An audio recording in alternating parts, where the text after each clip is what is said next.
नमस्कार दोस्तों। बहुत दिनों बाद मिल रहे हैं हम। मैं हूं आपका बजरंग और ये है हॉरर स्टोरी विथ बजरंग। हाँ, मैं जानता हूं 4-5 महीने हो गए चैनल पर कोई नई कहानी नहीं आई। जिंदगी ने कुछ ऐसे मोड़ लिए, कुछ ऐसे डर लगे जो स्क्रीन से बाहर थे। लेकिन आज आज मैं वापस आ गया हूं और वापसी ऐसी है कि रातें फिर से कांपने वाली हैं। आज की कहानी है चकवा का चक्र। एक ट्रक ड्राइवर की वो रात जो कभी खत्म नहीं हुई, जहां रोड एक लूप बन जाती है, समय थम जाता है और मुस्कान, वो मुस्कान जो कभी नहीं भूल पाओगे। अगर आप लंबे समय से इंतजार कर रहे थे, अगर अकेले में डर महसूस करना चाहते थे, तो आज रात परफेक्ट है। लाइट्स बंद कर लो, हेडफोन लगा लो और बस मेरी आवाज सुनते रहो, क्योंकि चकवा इंतजार कर रहा है और अब वो तुम्हें भी बुला रहा है। तो चलिए फिर से उस अंधेरे में उतरते हैं। कहानी शुरू होती है। राहुल 33 साल का ट्रक ड्राइवर था।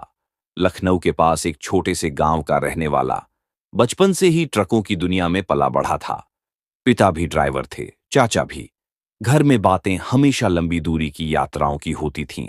दिल्ली, मुंबई, कोलकाता। लेकिन दक्षिण भारत कभी नहीं गया था। पहली बार कंपनी ने उसे एक स्पेशल लोड दिया। गोवा के एक छोटे पोर्ट से मशीनरी का सामान केरल के कोच्चि पहुंचाना था। रूट तय था, NH 66, वो कोस्टल हाईवे जो महाराष्ट्र और गोवा से गुजरकर कर्नाटक और केरल तक जाती है। कंपनी वाले बोले, राहुल, ये आसान रन है, रोड अच्छी है, नज़ारे कमाल के। बस रात में सावधान रहना, घाट वाले इलाके में ट्रैफिक कम होता है। राहुल को लगा, मौका अच्छा है, नई जगह देखने को मिलेंगी। समंदर के किनारे चलते हुए ट्रक चलाना, क्या बात है। सुबह 6 बजे गोवा के पोर्ट से निकला। ट्रक में कोई साथी नहीं था, अकेला। कैब में एक पुरानी रेडियो, पानी की 2 बोतलें, कुछ बिस्किट और एक छोटा सा पावर बैंक। ऐसी खराब था, इसलिए खिड़की खुली रखी। शुरू के 2-3 घंटे तो मजा आया। गोवा की हरी भरी पहाड़ियां, बीच के किनारे से गुजरती सड़क, नीला समंदर दाहिनी तरफ चमकता हुआ, बीच बीच में छोटे छोटे गांव, नारियल के पेड़, मछुआरों की नावें। राहुल ने फोन पर कुछ फोटो भी खींची, घर वालों को भेजी। बीवी ने कहा, सावधान रहना, रात को अकेले मत चलाना। दोपहर ढलते ढलते रत्नागिरी के पास पहुंचा। यहां से रोड थोड़ी सकरी हो गई। एक तरफ खड़ी चट्टानें, दूसरी तरफ खाई और नीचे समंदर। बीच बीच में पुराने पुल, छोटे छोटे मोड़। ट्रैफिक अब कम हो रहा था। कारें, बाइकें गायब हो रही थीं। शाम के 6 बज गए। सूरज डूब रहा था। आसमान नारंगी लाल। राहुल ने सोचा, थोड़ा और चलकर रुकूंगा, कोई ढाबा मिल जाए तो चाय पी लूंगा। लेकिन ढाबा कहीं नहीं दिखा, सिर्फ जंगल और सड़क। आम के पेड़ों के झुंड, बड़े बड़े पत्थर सड़क के किनारे। हवा ठंडी हो गई थी। समंदर की लहरों की आवाज दूर से आ रही थी। रात के 8:30 बज चुके थे। फोन पर मैप चेक किया, अभी भी करीब 300 किलोमीटर बाकी। पेट्रोल आधा से थोड़ा ज्यादा बचा था। राहुल थक रहा था, आंखें भारी। रेडियो ऑन किया, लेकिन सिर्फ खरखराहट। कोई स्टेशन नहीं पकड़ रहा था। तभी आगे सड़क के बिल्कुल किनारे एक छोटा सा लड़का दिखा, करीब 8-9 साल का। स्कूल यूनिफॉर्म में, नीली शर्ट, खाकी पैंट, सफेद जूते नहीं, नंगे पैर। कपड़े मिट्टी और कीचड़ से सने हुए, बाल बिखरे हुए। इतनी रात को, इतने सुनसान इलाके में अकेला। राहुल का दिल बैठ गया। उसने ब्रेक मारी। ट्रक धीरे धीरे रुका। इंजन की आवाज बंद हुई। सन्नाटा छा गया। राहुल ने शीशा नीचे किया। ठंडी हवा अंदर आई। अरे बेटा, तुम यहां क्या कर रहे हो इतनी रात को? घर कहां है? लड़का कुछ नहीं बोला, सिर झुकाए खड़ा रहा। जमीन की तरफ देख रहा था। राहुल ने दोबारा पुकारा, थोड़ा जोर से, बेटा, सुन रहे हो? कोई खतरा है क्या? मम्मी पापा कहां हैं? लड़के ने धीरे धीरे सिर उठाया। चेहरा देखते ही राहुल की सांस रुक गई। होठों पर मुस्कान थी, लेकिन वो मुस्कान, ऐसी मुस्कान जो किसी बच्चे की नहीं हो सकती। होंठ फैले हुए, दांत दिख रहे थे, लेकिन आंखें खाली, जैसे कोई चीज अंदर से हंस रही हो, लेकिन चेहरा मृत। आंखों में कोई चमक नहीं, बस काला। राहुल का पूरा शरीर कांप उठा। उसने जल्दी से शीशा ऊपर किया। हाथ कांप रहे थे। गियर डाला। ट्रक आगे बढ़ा। रियर व्यू मिरर में देखा, लड़का गायब, जैसे कभी खड़ा ही नहीं था। सड़क खाली। राहुल ने खुद को समझाया, थकान है, आंखों का वहम, पानी पी लो। उसने बोतल से पानी पिया। ठंडा पानी गले से नीचे गया, लेकिन दिल की धड़कन नहीं रुकी। रेडियो फिर ऑन किया। खरखराहट। फोन निकाला। Network zero. मैप भी नहीं खुल रहा था। बैटरी 70% थी। चार्जर लगाया, लेकिन फोन चार्ज नहीं हो रहा। स्क्रीन पर बैटरी आइकन ब्लिंक कर रहा था, लेकिन प्रतिशत नहीं बढ़ रहा। कुछ किलोमीटर चलने के बाद राहुल चौंक पड़ा। सामने वही मोड़, वही आम के पेड़, वही बड़े बड़े पत्थर सड़क के किनारे, वही जगह जहां लड़का खड़ा था। लेकिन अब कोई नहीं था। राहुल ने मैप फिर चेक किया। समय वही दिखा रहा था, रात के 9:10। जैसे घंटा ही न बढ़ा हो। ये क्या हो रहा है? उसने बुदबुदाया। ट्रक की स्पीड बढ़ाई। फुल स्पीड पर दौड़ाया। हवा के शोर से सिर दर्द होने लगा। लेकिन कुछ दूर बाद फिर वही मोड़, वही पेड़, वही पत्थर। राहुल ने गाड़ी रोकी। सांसें तेज। बाहर देखा। चारों तरफ अंधेरा। न कोई आवाज, न हवा की सरसराहट, न लहरों का शोर, सिर्फ उसका सांस लेने का आवाज। दिल इतनी जोर से धड़क रहा था कि कान में गूंज रही थी। तभी सामने फिर वही लड़का। इस बार ट्रक के बोनट से सिर्फ 10-12 फीट दूर, हाथ बढ़ाए खड़ा था, मुस्कुरा रहा था। राहुल चीखा, दूर हट। गियर डाला। ट्रक उसके ऊपर से गुजरा। धक्का नहीं लगा, जैसे हवा में से गुजरा हो। रियर मिरर में देखा। अब डर हकीकत बन चुका था। राहुल ने फैसला किया, वापस लौटता हूं, रत्नागिरी की तरफ। शायद पीछे का रास्ता साफ हो। ट्रक घुमाया।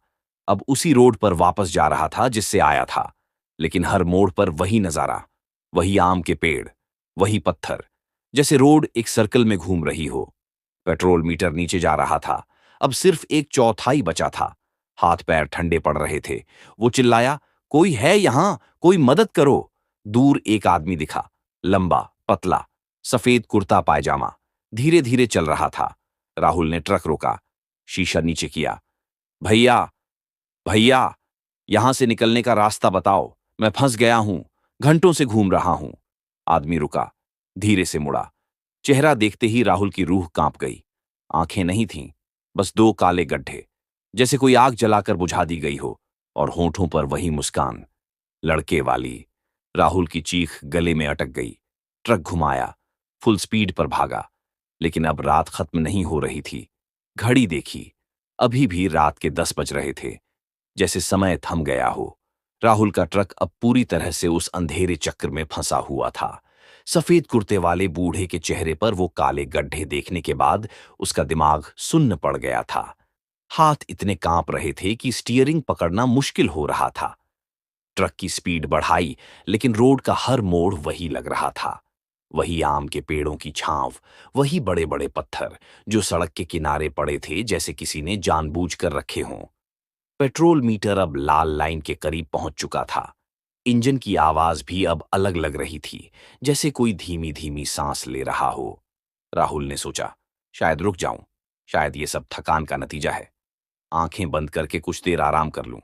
लेकिन जैसे ही आंखें बंद की, वही मुस्कान दिखाई दी। लड़के की, बूढ़े की, और अब एक और चेहरा, अपना चेहरा। वही दाढ़ी, वही आंखें, लेकिन आंखों की जगह काले गड्ढे।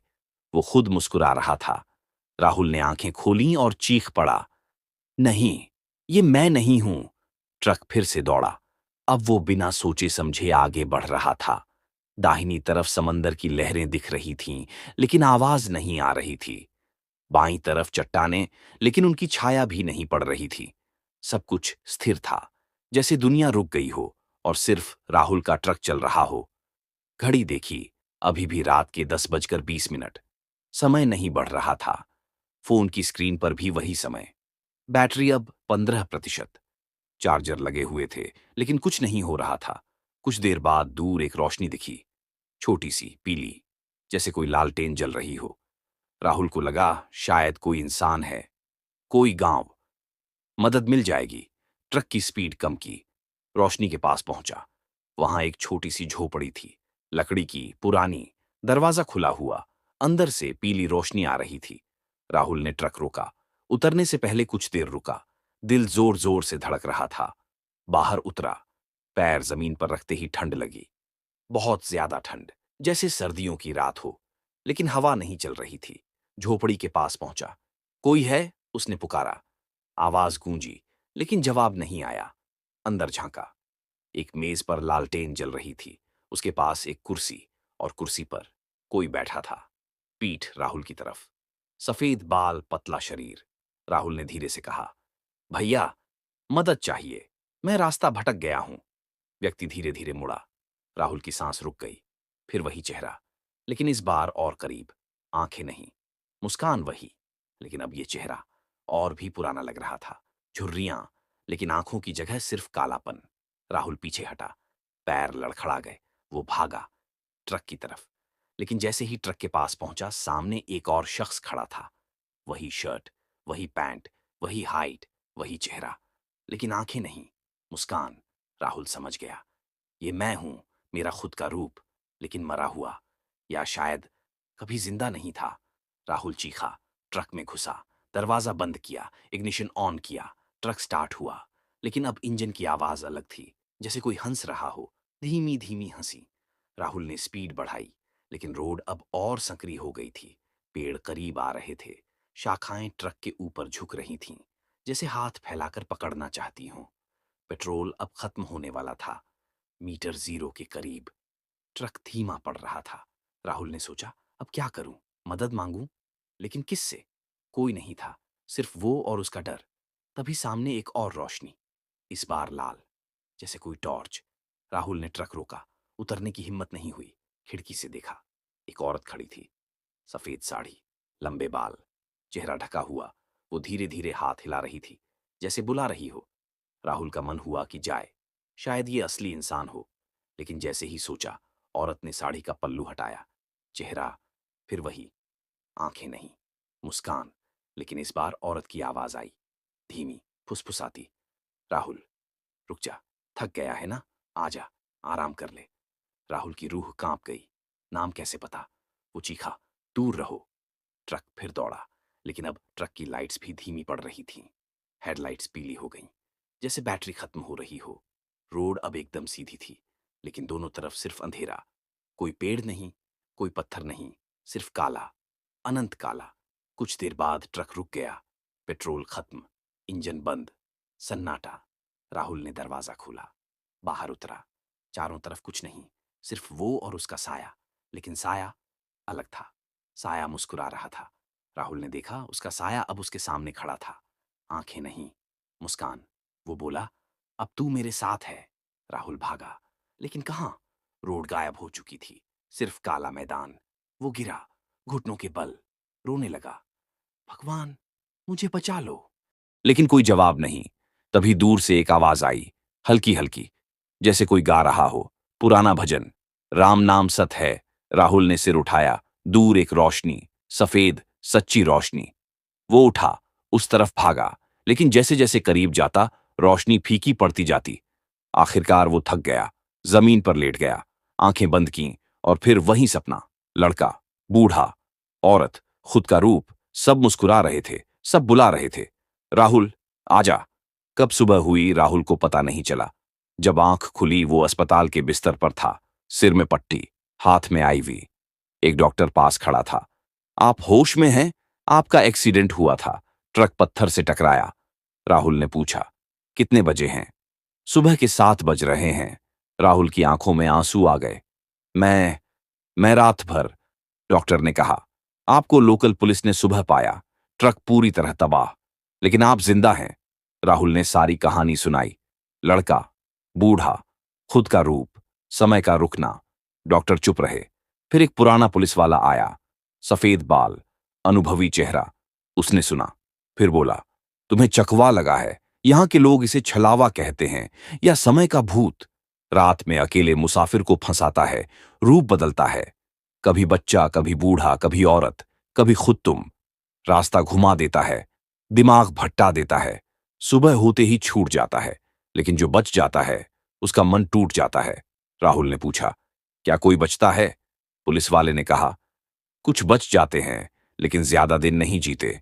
डर अंदर रह जाता है, दिल कमजोर हो जाता है, सांसें धीमी, और एक दिन रुक जाती है। राहुल घर लौटा, लखनऊ। लेकिन वो रात उसके साथ आई, हर रात नींद में वही मुस्कान, वही काले गड्ढे। ट्रक चलाना बंद कर दिया। छोटी सी किराने की दुकान खोली, लेकिन सेहत बिगड़ती गई। छाती में दर्द। डॉक्टर बोले स्ट्रेस, हाई ब्लड प्रेशर।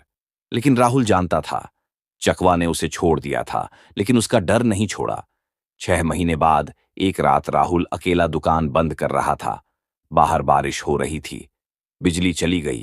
अंधेरा। तभी दुकान के बाहर एक छाया दिखी, मुस्कुराती हुई। राहुल ने देखा, वो खुद था। आंखें नहीं, मुस्कान। वो बोला, अब तू मेरे साथ आ। राहुल चीखा, लेकिन कोई नहीं सुन सका। सुबह पड़ोसी ने उसे दुकान के फर्श पर पड़ा पाया। सांस नहीं चल रही थी। Heart attack. डॉक्टरों ने कहा अचानक, लेकिन लोकल ड्राइवर जानते थे, चकवा से मिलने वाला जिंदा बचता है, लेकिन ज्यादा दिन नहीं जीता। उसका समय रुक जाता है, सांसें धीमी हो जाती हैं और आखिरकार रुक ही जाती है। अगर कभी तुम उस कोस्टल रोड से गुजर रहे हो, रात में अकेले, और सामने कोई बच्चा, बूढ़ा, औरत या तुम्हारा खुद का रूप दिखे, मत रुकना, मत पूछना, मत मदद मांगना। बस भगवान का नाम लो और चलते रहो, क्योंकि चकवा इंतजार करता है। और एक बार फंस गए तो निकलना बहुत मुश्किल है, बहुत मुश्किल। तो दोस्तों, यही थी राहुल की वो रात और चकवा का वो चक्र जो कभी पूरा नहीं होता। वो बच गया, लेकिन डर ने उसे कभी नहीं छोड़ा। गांव वाले कहते हैं, चकवा से मिलने वाला जिंदा तो रह जाता है, लेकिन उसका समय थम जाता है। सांसें धीमी, दिल की धड़कन कम, और एक दिन सब रुक जाता है। अगर आप कभी उस कोस्टल रोड पर रात में अकेले हों और सामने कोई बच्चा, कोई बूढ़ा या आपका खुद का चेहरा मुस्कुराता दिखे, तो याद रखना मेरी बात। मत रुकना, मत नाम पुकारना, बस चलते रहो और भगवान का नाम लो। 4-5 महीने के ब्रेक के बाद वापस आया हूं और वादा करता हूं, अब कहानियां रुकेंगी नहीं। अगर ये कहानी आपकी रूह तक पहुंची तो वीडियो को लाइक कर दो। कमेंट में बताओ, क्या आपने कभी ऐसा डर महसूस किया? क्या आप अकेले रोड पर जाते हो? चैनल को सब्सक्राइब कर लो, बेल आइकन दबा दो, ताकि अगली कहानी सबसे पहले तुम तक पहुंचे। क्योंकि अब हॉरर स्टोरी विद बजरंग फिर से शुरू हो चुका है और रातें अब और लंबी होने वाली हैं। मिलते हैं अगली डरावनी कहानी में। तब तक अंधेरे से सावधान रहना। रात अच्छी गुजरे, या शायद गुड लक। शुक्रिया सुनने के लिए। आपका बजरंग।